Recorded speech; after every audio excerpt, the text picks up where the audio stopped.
Everybody, I hope you're doing well. Um, we're sitting here just kind of waiting on weather, and I don't think anybody has a clue what's actually going to happen. I mean, I like our local weather guy, Jason Boyer, super guy. Used to work out with him pretty frequently, and so Jason's a great guy. But I think he's basically throwing his hands in there and said, models are all over the place. We don't have any idea what's going to happen. We don't know. We're going to get a bunch of ice or whatever. And so I hope wherever you are, you're safe and that you're warm and that you've got everything you need in case you don't have power for a little while. So anyway, I hope everybody, I hope I'll pray for everybody that it all goes well. Shout out to my buddy Steve Green. It's his birthday today, and so I just wanted to say happy birthday, Steve. Um, quickly, the first lesson for this week is from Isaiah 9:1-3. It's going to be repeated in the gospel. A lot of it is going to be repeated in the gospel because we're going to be in Matthew's gospel for a while. And the reason I say it that way is because Matthew's gospel is written primarily with a Jewish audience in mind. And the reason we say that is because Matthew points to the fulfillment of Jewish prophecy in the life and ministry of Jesus more than any other by a long shot. And it seems a little odd, and it all fits with what I'm going to say. It seems a little odd that Matthew, of all people, would have been the one who's writing to convince Jews that Jesus was their Messiah, and that would be because he was hated by the Jews. He would have been seen as a blood traitor because he was a tax collector, which meant that he was colluding with, if you like, the government in Rome. So the way that it worked was Rome would farm out this tax collection work to local areas, and the way that you got it was you bid on the contract for your area, and you would base that on what I believe that I can collect, whether that be from excise revenue, people bringing stuff into the country from elsewhere, or whether it's taxing personal property, because that was part of the issue was you would tax personal property. I can remember in reading the book um, that the movie Christmas Story is based on.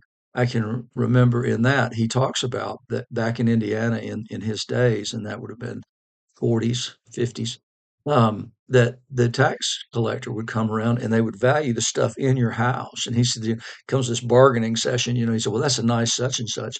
Well, it's got a hole here. And I mean, so you're trying to drive the value down as a taxpayer, and he's trying to raise it up. Well, that would be Matthew would have been doing exactly that kind of thing. And so he was making profit off what the Jews would have considered collaborating with an enemy force because he's working on behalf of an alien government and in a way that is preying on the people, his own people. And so they would have seen him in the same way, basically, that in Nazi concentration camps, that there would be collaborators there. They would find people who would, snitch on other people, and they would raise them up and let them oversee and not work as hard, give them extra rations, all that kind of stuff. They hated them worse than they hated the guards. And I understand that. There's a betrayal there that is worse than, because they had a duty and an obligation to their own people, and they shirked that, they betrayed that, they walked away from it. And so that would be why Matthew, it seems to me, is so odd that he's the one who chooses to write a gospel that's primarily aimed at a Jewish audience. And so what do we see in this lesson today that we're going to see repeated? And that is this. It starts there will be no gloom for her who was in anguish. In the former time he brought into contempt the land of Zebulun and Naphtali, but in the latter time he has made glorious the way of the sea, the land beyond the Jordan, Galilee, the nations. And then we're going to see the next part. Those who walked in darkness have seen a great light. Those who dwell in deep darkness, on them has light shone.